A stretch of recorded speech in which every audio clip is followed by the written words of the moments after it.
Hello there. When I say to you, Wings, The Smiths, AC/DC, and The Beatles, what do you think of?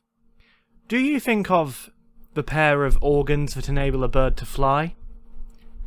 The people down the road with a very generic surname? Two different forms of electronic current? And a common household insect? Or do you think of four different bands? Probably you thought of four different bands. Wings, Paul McCartney's group, The Smiths, led by Morrissey, AC/DC, known for Thunderstruck, and The Beatles, known for doing a lot of pop music and then taking a lot of drugs and changing their genre entirely. The reason I make this observation to you is that it's quite clear, just looking at that, names are quite important things. They take up quite a lot of how we think. They take up quite a lot of, space in our brains. When we hear certain words, they trigger certain reactions. That's why I am of the opinion that when you choose a name, you should always be very careful and think very deeply. I am named after a river in the Middle East. Some people think I'm named after a country. There is a great deal about my name that people find quite confusing. My name on YouTube is a tribute to a character from various Platonic dialogues, but some people can't even pronounce it, and frankly, when I think about it, I do realise that my main inspiration for choosing the name Alcibiades was watching a Count Dankula video. I didn't think very hard about what I called myself. Moving on to our topic of discussion today. Two rather prolific artists, both of which I respect highly and listen to quite a lot, the Blessed Madonna and Dave Lee, were once called the Black Madonna and Joey Negro. Now, they had rather, shall we say, striking names. The Black Madonna immediately makes you think of a black version of the pop singer, when in reality the name is rooted in very different things. Joey Negro makes you think of a guy named Joey who might potentially be black, when in reality the name is rooted in two records that Dave Lee looked at and thought, that'll make a good name. The difference between these two names is striking, and I'm going to talk about that. But what they both have in common is that in the current landscape, they have become matters of controversy. Whether you agree with the overwhelming principles of the Black Lives Matter movement or not, that's not the point of this video. The point of this video is to discuss the striking difference between the Black Madonna and Joey Negro in how they chose their names, and the lessons that we can learn from what they did. So we'll start with the Black Madonna. The Black Madonna, or the Blessed Madonna as she now prefers to be called, is a DJ who started when she was in her early teens. Turntablism was her main thing. She played all different kinds of music and soon became a very talented producer. The Blessed Madonna was a Roman Catholic and chose her name because of that. The Black Madonna was her family's choice of devotion as a Catholic family. Now, I'm not a Catholic myself. I'm not going to disclose my religious views to you, but I'll say that much. So I perhaps don't understand choosing a devotion as well as Catholics might. But I can tell you this, when Catholics do have a devotion, they stick to it. It's something very important, something very deep to them. Now, the Black Madonna talks about, in various articles, I can provide links if you want, but I don't know if it will be necessary, about being very grounded in her faith. Although she's a DJ in a scene that heavily has drug use, alcohol use, a lot of anti-establishment ideas and so on, she's stuck very deeply to these Roman Catholic ideals. She talks about, in an article in The Guardian, which I can link to again if you want, but I'm not going to bother, about feeling homeless in a world that increasingly became involved in drug use, very dangerous venues for these illegal parties and so on. She saw the world around her becoming very dangerous, and she didn't feel comfortable there. But where she did feel very comfortable was in her Roman Catholic faith. In choosing her name, she paid homage to something that to her has been a sanctuary. Her faith is what grounded her, and her name is a sort of tribute to that. Now, when the Black Madonna chose to change her name to the Blessed Madonna, my initial reaction was, I'll be honest with you, kind of, what? What are you doing? Now, the Black Madonna, previously, and I'm going to use the Black Madonna to refer to her before the name change and the Blessed Madonna after, was quite involved in a lot of rather progressive, rather, shall we say, quote-unquote, woke campaigns, which, personally, I don't consider myself to be one of the woke. I'm sure reading my comments and listening to my channel you've gathered that. I am more inclined to a kind of right-leaning politics, but I don't know, maybe I'm a centrist, I'm not sure. And I thought all of that stuff was quite ridiculous. My initial reaction to the Black Madonna's name change to the Blessed Madonna was, oh, that's such stupid virtue-signalling nonsense. But I've taken the time to think about it, and it drives me back to this point I made at the beginning of the video. Names are very important. Now, the Black Madonna is a Roman Catholic, and it is far from me to assert that the Catholic Church is anything other than diplomatic.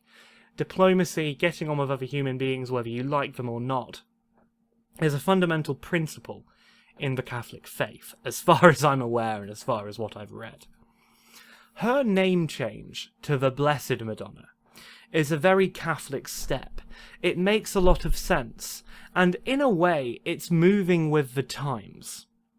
It's doing something that now makes a lot of sense. So I can't fault her for it massively. Although I'd like to accuse her of woke virtue signalling and say, oh, it's a load of nonsense, I don't know that I can. In a sense, I have to say I respect it. She's sticking to her original decision to make the name. She's sticking to her faith, to her beliefs. The name change makes a lot of sense. I find it hard, although me and the Blessed Madonna would definitely disagree on a whole host of political issues, but the truth is, she's a DJ, I'm more of an academic.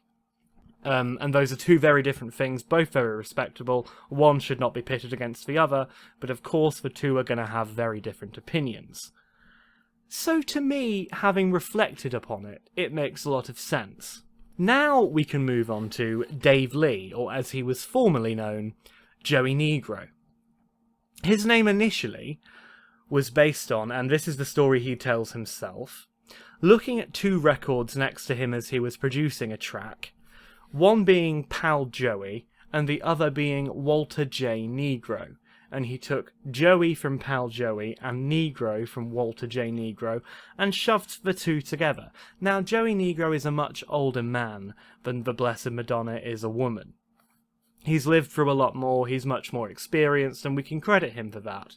But what we can say is that his name was very much based in kind of spontaneous, thoughtless, very unattached circumstances. Dave Lee has used various other names, such as Mistura, Sesamato, Jakarta, Z Factor. There are various others, the list goes on. And most of them are almost throwaway aliases, but the thing that matters is that it's the man Dave Lee, the young man from Bristol with a flat cap, that makes the record, and that's what people pay attention to. Arguably, Joey Negro isn't so much of a household name as Z Records is. However, he became quite prolific using this name. And when I was younger, I remember particularly what you could argue to be Joey Negro's most successful piece of music, Come On Make a Move on Me. I remember seeing that on Virgin or Dance Music or whatever it was. It was a TV channel that played music videos. And even at 6 years old, the way I was raised by very progressive parents, a rather conservative dad, but a rather liberal mother, who kind of helped inform my views. But one thing that they both agreed upon, being, I think, 20s, in the 2000s, was that racism, obviously, was an abhorrent thing, and it's something they instilled into me. You should not judge other people based on their character, and you certainly, even, shouldn't be using words like Negro to talk about anyone, frankly. So I remember seeing this music video and seeing his name and being a bit uncomfortable with it. As times changed, so did sensitivities. Joey Negro's name was based heavily on an insensitivity to a word that in the early 90s wasn't so much of an issue. In the early 90s, I'm sure words like, I don't need to say it, were used more commonly. It took a long time for things to move forward. Maybe I'm misinformed. I'm young, I'm not so sure, so, I don't have the hindsight that many older people might. And Joey Negro himself, again I'm using this past tense to refer to him, future tense I will say Dave Lee, says, I've stopped using this name a few times, but establishing a new name as an artist isn't easy, and I've ended up going back to it.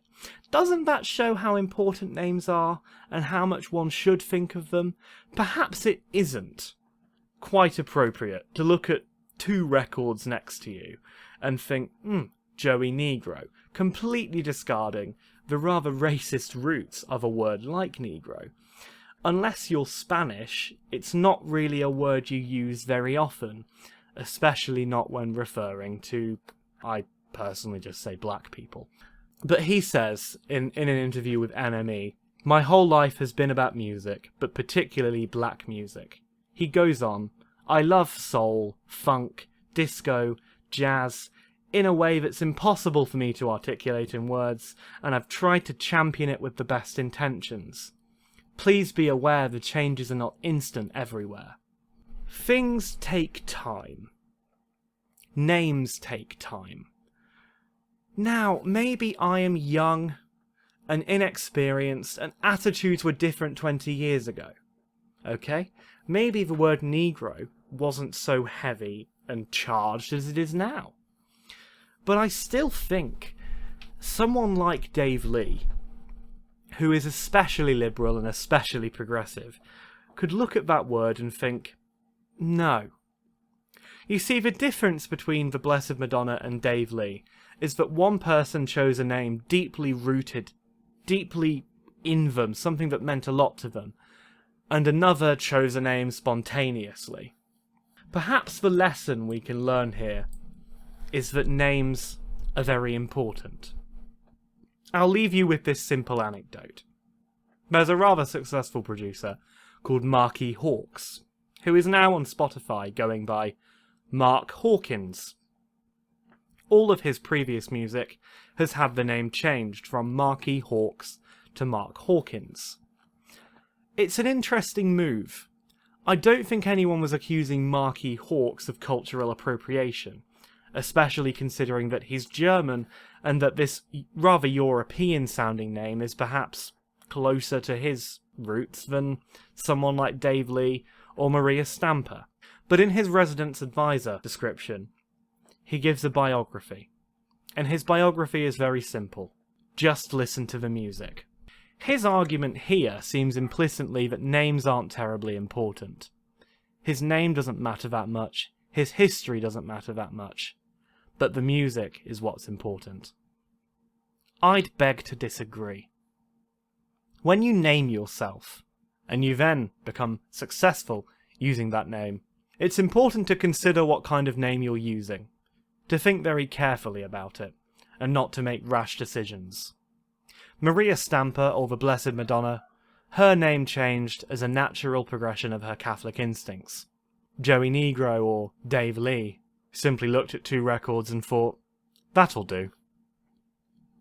Learn from that what you will.